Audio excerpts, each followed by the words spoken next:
अवाम का एहसास है तो चोरी का पैसा वापस लाएं। पीटीआई चेयरमैन इमरान खान का वजीर आजम के प्रेस कॉन्फ्रेंस पर रद्द अमल सामने आ गया। वजीर आजम शहबाज शरीफ की किफायतशारी से मुतालिक इकदामात के ऐलान पर चेयरमैन तहरीक इंसाफ इमरान खान ने कहा कि आज मेरे दौरे हुकूमत से 3 गुना ज्यादा महंगाई है। वजीर आजम कह रहे हैं कि अभी मजीद महंगाई होगी, तैयार हो जाएं। जब हमारी हुकूमत थी तो आपने किस किस्म की तकरीरें की, आपने मुल्क ठीक करने का वादा किया था। इमरान खान ने कहा कि 10 महीने में जो हुआ दुश्मन भी ऐसा ना करे। आपने हमारी हुकूमत गिराई, आप साजिश का हिस्सा थे। शहबाज, जरदारी और बैरूनी ताकतों ने मिलकर मेरी हुकूमत गिराई। पीटीआई चेयरमैन ने मजीद कहा कि आज हमारे दौर से 3 गुना ज्यादा महंगाई है। मुझे लगा शहबाज शरीफ ने कोई बड़ा फैसला किया होगा, अवाम की फिक्र होगी। ये 30 साल से पैसा चोरी करके मुल्क से बाहर ले जा रहे हैं। अगर अवाम की तकलीफ का एहसास है तो चोरी का पैसा वापस लाएं। कुछ करना चाहते हैं तो बाहर से पैसा लेकर आएं। लोगों को बेवकूफ ना बनाएं। आपने आते ही 1100 अरब रुपए के करप्शन केसेस माफ कराए। कौम आज इनकलाब के लिए तैयार है। कौम बेवकूफ नहीं बनेगी। कौम सड़कों पर आने के लिए तैयार है।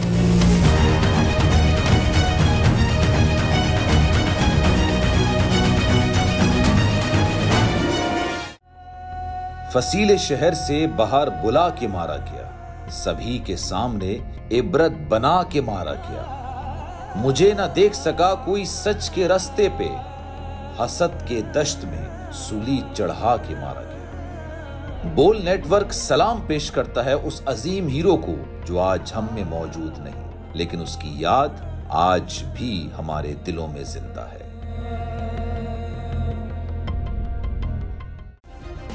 सब्सक्राइब करें और बेल दबाएं ताकि कोई खबर रह न जाए।